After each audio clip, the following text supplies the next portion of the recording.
नमस्कार दोस्तों, स्वागत है आपका हमारे यूट्यूब चैनल पर जिसका नाम है परीक्षिता एकेडमी। और आज हम बात करेंगे वन पारिस्थितिकी तंत्र के बारे में अर्थात फॉरेस्ट इकोसिस्टम के बारे में। यूपीएससी, एमपीपीएससी या सभी कॉम्पिटिटिव एग्ज़ाम के पॉइंट ऑफ व्यू से भी ये टॉपिक इम्पॉर्टेंट है और आपको बताना चाहेंगे कि ये टॉपिक जो है हमारा पर्यावरण के अंतर्गत आता है, जो कि साइंस एंड टेक्नोलॉजी के पेपर में इंक्लूड किया जाता है। अगर हम मेंस की बात करें और प्री की बात करें तो फैक्चुअल्स क्वेश्चंस जो होते हैं यहाँ से पूछे जाते हैं, जो कॉमन से होते हैं। आगे बढ़ते हैं और बताना चाहेंगे आपको कि यह जो है हमारा इस सीरीज़ का तीसरा वीडियो है। इसके पहले हम जो आपको पर्यावरण पढ़ा रहे हैं, हमने पहले वीडियो में पर्यावरण की बेसिक बातें की हैं। सेकंड वीडियो में हमने इकोसिस्टम को समझा है कि पारिस्थितिकी तंत्र क्या होता है, किसने सबसे पहले इस टर्म को यूज़ करा, इसकी विशेषताएं क्या होती है, पारिस्थितिक तंत्र के घटक क्या होते हैं और इसके प्रकार क्या होते हैं। तो जो हमने सेकंड वीडियो में पारिस्थितिकी तंत्र के प्रकार आपको समझाए थे, उन प्रकारों के अंतर्गत अब हम जो है एक एक करके बैक टू बैक जो है सारे इकोसिस्टम को पढ़ेंगे, एग्ज़ाम में पूछे जाते हैं।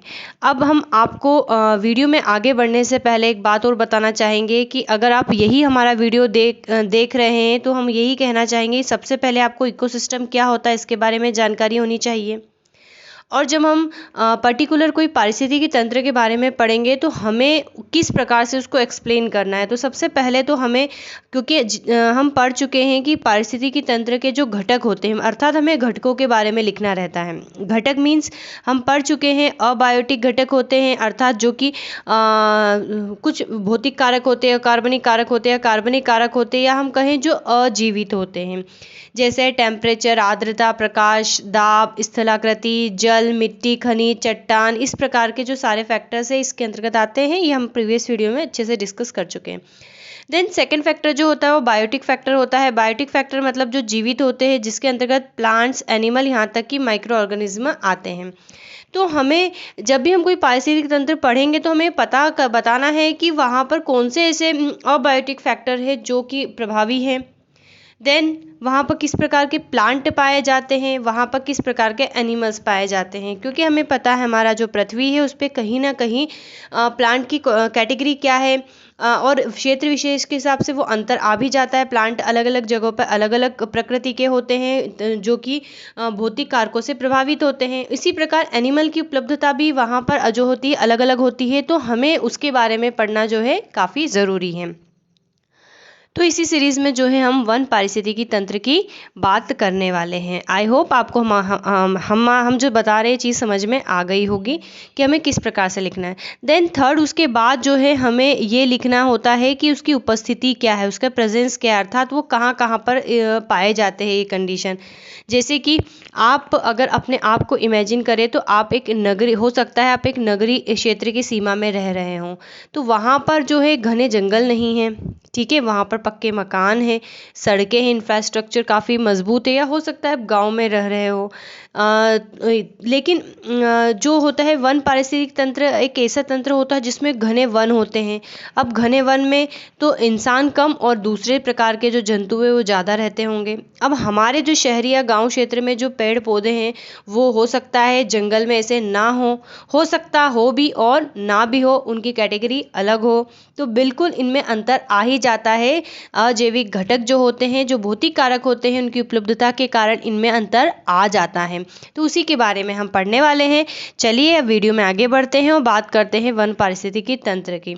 वन पारिस्थितिकी तंत्र को पढ़ने से पहले सबसे पहले हम इमेजिन करते हैं कि एक्चुअल में हमें पढ़ना क्या है।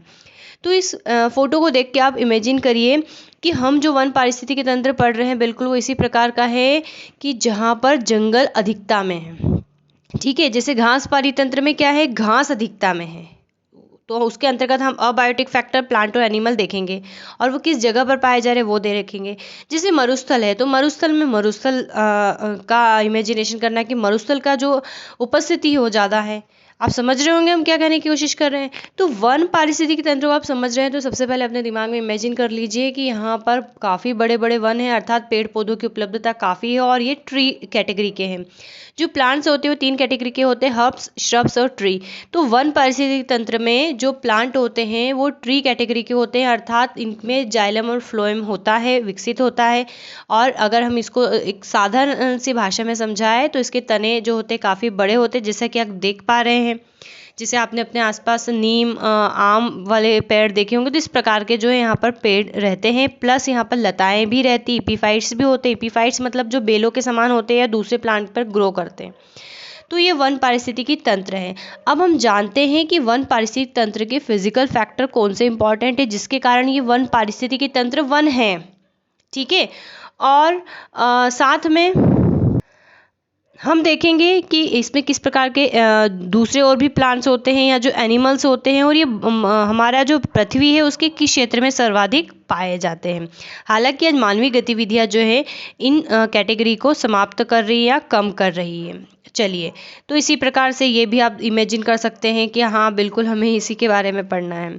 चलिए, तो वन पारिस्थितिकी तंत्र की हम बात करते हैं। तो हमने आपको कहा है कि हमें 3 कैटेगरी में पढ़ना है। हम सबसे पहले अबायोटिक फैक्टर देखेंगे। अब अबायोटिक फैक्टर क्या है आपको और ज़्यादा समझना है तो आप हमारा वीडियो नंबर 2 पर जाइए, पर्यावरण, जिसमें हमने पारिस्थितिकी तंत्र की बात करी, उसके अंदर हमने सारे फैक्टर की बात करी है। तो बहुत सारे होते हैं। फिर हम बायोटिक फैक्टर्स में प्लांट्स की बात करेंगे कि किस प्रकार के प्लांट होते हैं। देन हम एनिमल्स की बात करेंगे और फोर्थ में हम बात करेंगे कि ये कहाँ पर पाए जाते हैं, ठीक है। तो इन कैटेगरी में हम समझेंगे। तो वन पारिस्थितिकी तंत्र के लिए सबसे इंपॉर्टेंट चीज़ होती है तापमान, आर्द्रता और मृदा अनिवार्य तत्व है। जलवायु और मृदा का यह स्वरूप निर्धारित करता है कि वनस्पति का वितरण किस प्रकार से है। जैसे हम आपको समझाते हैं, मान लीजिए हमारी 2 मिनट, मान लीजिए हमारी पृथ्वी है। अब हमें पृथ्वी को समझने के लिए, आप जब चूंकि कॉम्पिटिटिव एग्जाम की तैयारी कर रहे हैं तो आपने भूगोल में पढ़ा होगा कि हॉरिजॉन्टल लाइन, काल्पनिक रेखाएं निर्धारित की जाती है, इसको 0 डिग्री कहा गया है। इसके ऊपर बढ़ते जाते हैं और वो डिग्रियां बढ़ती आती है। देन इधर 90 डिग्री होता है। सेम यही चीज़ जो होती है साउथ में होती है, दक्षिण में होती है। उत्तरी गोलार्ध है ऊपर वाला, इसके ऊपर वाला ये उत्तरी गोलार्ध है और ये दक्षिणी गोलार्ध है। अब आपको ये भी पता है कि ये वाला जो एरिया है केवल, ये हम इसको डार्क कर देते हैं, ये वाला जो एरिया है केवल यहीं पर जो सूर्य है सीधा चमकता है, ठीक है। यहीं पर सूर्य सीधा चमकता है, अर्थात इस वाले एरिया में और इस वाले एरिया में सूर्य कभी भी सीधा नहीं चमकता, कभी भी नहीं जाता है, ठीक है। इसीलिए यहाँ पर जो पोल्स होते हैं वहाँ पर जो होते 6 महीने का दिन या 6 महीने की रात होती है। अब जब सूर्य यहाँ पर सीधा चमक रहा है तो सिंपल सी बात है कि यहाँ पर टेम्परेचर भी ज़्यादा रहेगा, साल भर टेम्परेचर जो है ज़्यादा रहेगा। तो 0 डिग्री पे तो सबसे ज़्यादा टेम्परेचर होता है, ठीक है। तो साल भर टेम्परेचर ज़्यादा रहेगा तो सिंपल सी बात है जो यहाँ का पानी होगा, जो समुद्र होगा उसका पानी इवोपरेट होगा, वाष्पीकृत होगा, ऊपर जाएगा, बादल बनाएगा और वापस से बारिश के रूप में नीचे बरसेंगे। तो ये वाला जो क्षेत्र उष्णकटिबंधीय क्षेत्र कहलाता है। और यहाँ पर यही इफेक्ट होता है कि टेम्परेचर ज़्यादा होने से बारिश सबसे ज़्यादा होती है, और बारिश ज़्यादा होती है तो पेड़ पौधे भी ज़्यादा ही उगेंगे। जैसा कि आप देखते हैं बरसात के दिनों में जब बारिश का मौसम होता है तो हमारे आसपास अनवांटेड प्लांट्स उग जाते हैं, अपने आप ही उग जाते हैं, हरियाली हो जाती है। और जब जैसे जैसे ग्रीष्म ऋतु आती है, पानी की कमी होती है तो प्लांट्स सूख जाते हैं। तो यही वाला कंसेप्ट है, यहाँ पर साल भर पानी गिरता है, सब साल भर पानी गिरेगा तो यहाँ पर वन भी क्या होंगे, काफ़ी घने सघन होंगे। तो बिल्कुल टेम्परेचर यहाँ का एक काफ़ी इंपॉर्टेंट फैक्टर है, या हम दूसरे शब्दों में कहें तो वर्षा, ठीक है, यानी कि जल। आर्द्रता भी यहाँ पर इंपॉर्टेंट फैक्टर होता है। मृदा जो होते हैं अनिवार्य तत्व होते हैं। जलवायु और मृदा का यह स्वरूप निर्धारित करता है कि वनस्पति का वितरण किस प्रकार है। चलिए, अब हम वन पारिस्थितिकी तंत्र को एक फ्लो चार्ट से समझते हैं। जैसा कि आप सभी देख पा रहे हैं कि ये सूर्य है। सूर्य, अब जो वन पारिस्थिति में क्या है, सबसे ज़्यादा वन है, ठीक है। समस्त हरे वृक्ष, झाड़ियाँ आदि हैं, जिनको कि हम क्या कहते हैं, उत्पादक कहते हैं। ये भी हमने प्रीवियस वीडियो में आपको समझाया। इनको हम क्या कहते हैं, उत्पादक कहते हैं, या इसको बोलते हैं प्राथमिक पोषण स्तर। अब इन प्लांट्स के ऊपर जो डिपेंड होते हैं उसको हम बोलते हैं प्राथमिक उपभोक्ता, जो कि जनरली शाकाहारी होते हैं, जैसे पर्णहार, बग्स, चींटियाँ, हाथी, नील गाय, हिरण, बंदर, गिलहरियाँ, शाकाहारी पक्षी आदि। अब आप भी सोचिए जंगल में क्या रहेंगे, यही जंतु रहेंगे और इनसे ज़्यादा और भी कुछ रहेंगे जिसके नाम काफ़ी कठिन होंगे। अब इनके को कौन खाएगा? तो गिरगिट, छिपकली, सांप, सियार इस प्रकार के एनिमल खाएंगे, तो इसको हम द्वितीय उपभोक्ता कहेंगे, जो कि मांसाहारी होंगे। और इनके ऊपर भी रहते हैं, जो इनको खाते हैं वो हैं बाज, सिंह, शेर, चीता इत्यादि, जिसको हम तृतीय उपभोक्ता कहते हैं। अर्थात यहाँ पर ये हो गई एनिमल की कैटेगरी, जो इसकी हम बात कर रहे थे आगे की स्लाइड में, और ये जो है प्लांट की कैटेगरी हो गई। अब हम इसको आगे और अच्छे से समझेंगे। और जब ये समस्त प्लांट एनिमल मर जाते हैं तो इसको क्या करते हैं? डिकम्पोजर, डिस्ट्रॉय करते हैं, अर्थात वो इनको खाते हैं। तो पारिस्थितिकी क्या होती है कि समस्त जैविक और अजैविक घटकों का जो आपस में सामंजस्य होता है, अंतर क्रिया होती है, उसी का अध्ययन ही क्या होता है? इकोसिस्टम कहलाता है। तो ये हम देख पा रहे हैं कि किस प्रकार से ये अबायोटिक फैक्टर तो टेम्परेचर, आर्द्रता, दाब, ये होता है, पानी होता है, प्रोटीन, कार्बोहाइड्रेट, खनिज, चट्टानी होती, ये होते हैं।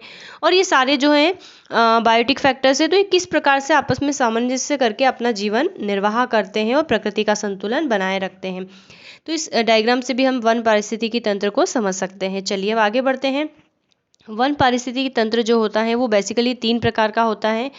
उष्णकटिबंधीय वर्षा वन, या जिसको निम्न अक्षांशीय वन कहते हैं, जैसे पृथ्वी है, और ये जो है 0 डिग्री के आसपास का कुछ क्षेत्र होता है, लगभग 30 डिग्री नॉर्थ से 30 डिग्री साउथ तक, ये बोलते हैं हम इसे उष्णकटिबंधीय वर्षा वन।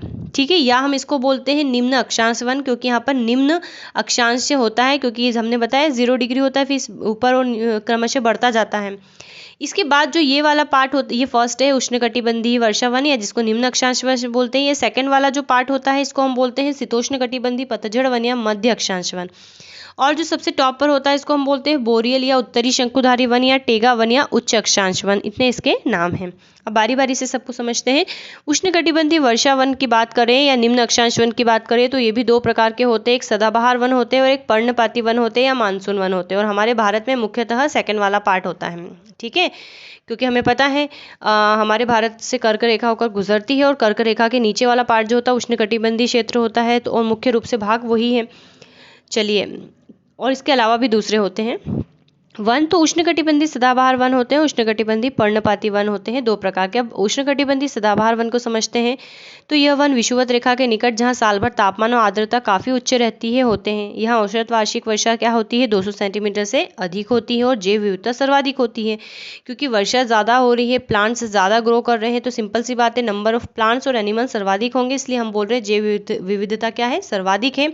और मुख्य रूप से यहाँ पर लैटेराइट मिट्टी पाई जाती है। वृक्ष और झाड़ियों के 3 स्तर होते हैं, जो सूर्य की रोशनी को ज़मीन पर नहीं आने देते हैं। ठीक है, क्योंकि काफ़ी घने जंगल होंगे तो सूर्य की रोशनी कैसे आएगी? तो सबसे ऊपरी स्तर पर कौन से होते हैं? लंबे और विशाल वृक्ष होते हैं, जैसे महोगनी, आबनूस और रोजवुड। फिर बाद में एपीफाइट्स होते हैं, और सबसे निचले स्तर पर जो होती है लताएं होती है। अब प्रमुख जीव कौन से यहाँ पर पाए जाएंगे? तो हाथी, गेंडा, जंगली सुअर, शेर, हाथी, वो अब वैसे भी हम आगे फ्लोचार्ट वाले में डिस्कस कर चुके हैं। वनों का विस्तार देखते हैं कि उष्णकटिबंधीय सदाबहार जो वन होते हैं ये कहाँ पर पाए जाते हैं। तो इन वनों का विस्तार जो होता है Amazon basin, Congo basin, Africa का गिनी तट, अंडमान एवं निकोबार द्वीप समूह तथा जावा, सुमात्रा आदि क्षेत्रों में है। और ब्राज़ील में इन वनों को क्या कहते हैं? सेल्वास कहते हैं। बहुत इंपॉर्टेंट है, बचपन से पढ़ रहे हैं। ब्राज़ील में इन वनों को हम क्या कहते हैं? तो इनको सेल्वास कहा जाता है। अब हम बात करते हैं उष्णकटिबंधीय पर्णपाती वन या मानसूनी वन की। तो ये वन जो होते हैं सामान्यतः शुष्क ग्रीष्म ऋतु में अपनी पत्तियां गिरा देते हैं, ताकि वाष्पोत्सर्जन को कम से कम कर सकें। इसलिए इन वनों को हम क्या कहते हैं? पर्णपाती वन कहते हैं।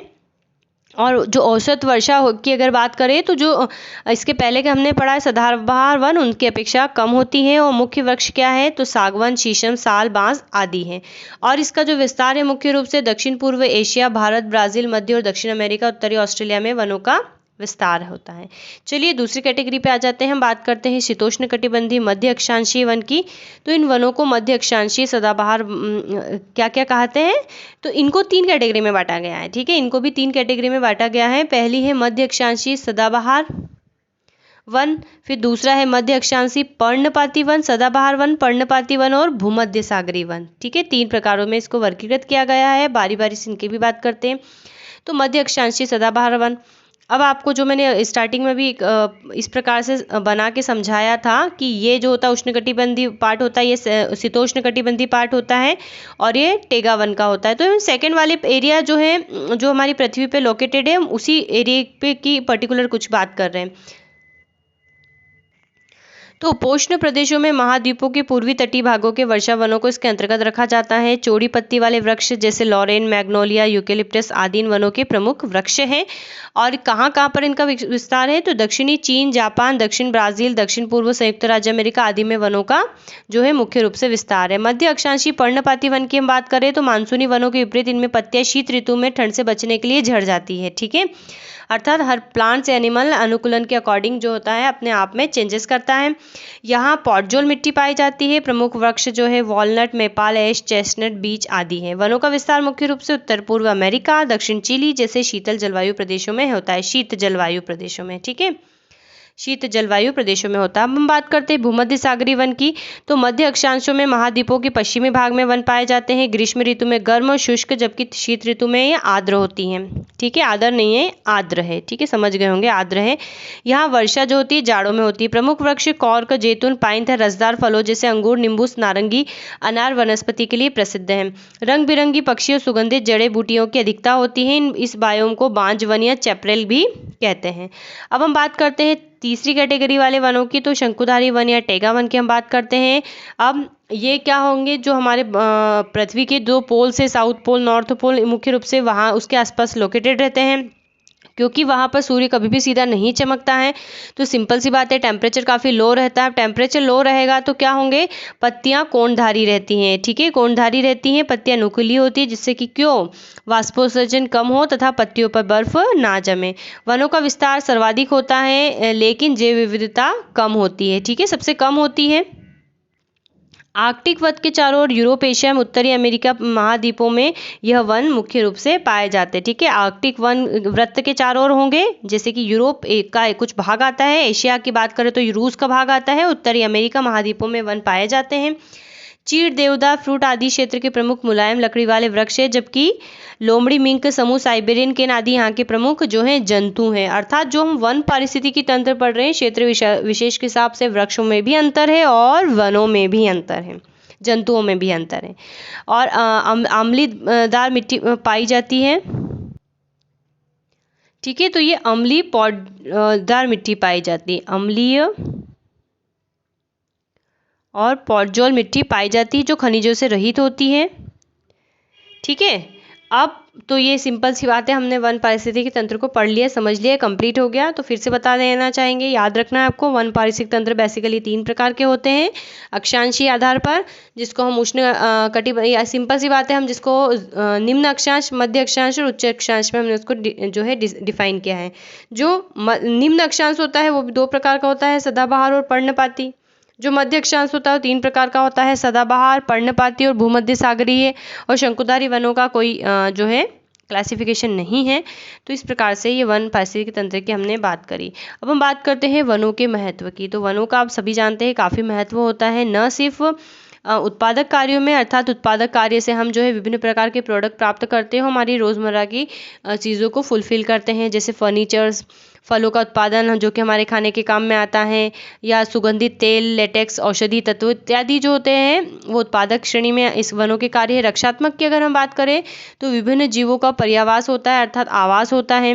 काफ़ी जो पक्षी, चींटियाँ, कई सारे जो एनिमल्स की दूसरी प्रजाति है इन पर निवास करती हैं। मृदा और जल का संरक्षण करता है, सूखे से बचाता है हमें। टेम्परेचर मतलब एक प्रकार से टेम्परेचर मेंटेनेंस का काम करता है। सर्दी, शोर, विकिरण, तीव्र गंध से बचाव करता है। और अगर इसके रेगुलेटिंग कार्य की अर्थात नियामक कार्य की बात करें तो फोटोसिंथेसिस करके क्या करता है, हमें ऑक्सीजन जनरेट करता है और हमारे द्वारा जो CO2 रिलीज़ की जाती है उसको यूटिलाइज करता है। और भी जो इसको जियो केमिकल साइकिल में काफ़ी इंपॉर्टेंट रोल जो होता है प्लांट निभाते हैं। तो ये वनों के प्रमुख कार्य हैं जो आप काफ़ी अच्छे से स्वयं लिख सकते हैं। तो दोस्तों आज के वीडियो में हमने बात करी वन पारिस्थितिकी तंत्र की। पर्यावरण सीरीज़ में जो हम पढ़ रहे हैं उसमें, या हम कहें जो इकोसिस्टम हम पढ़ रहे हैं उसका ये हमारा 3rd लेक्चर है। देन इसके बाद हम घास पारिस्थितिकी तंत्र, मरुस्थल, टुंड्रा और जो जलीय पारिस्थितिकी तंत्र के भी फर्दर क्लासिफिकेशन थे, fresh water ecosystem, marine ecosystem, transition ecosystem, जिसके अंतर्गत ट्रांजिशन के अंतर्गत जो होता है वेटलैंड आता है, काफ़ी चर्चा में रहता है, आर्द्र भूमि स्थल। तो सबकी जो है हम बात करेंगे। आई होप आपको हमारा वीडियो पसंद आया है। अगर ये पसंद आया है तो तुरंत आप हमारे चैनल को कर दीजिए सब्सक्राइब, हमारे वीडियो को कर दीजिए लाइक और शेयर। बस अंत में इतना ही कहेंगे, thanks for watching and have a nice day.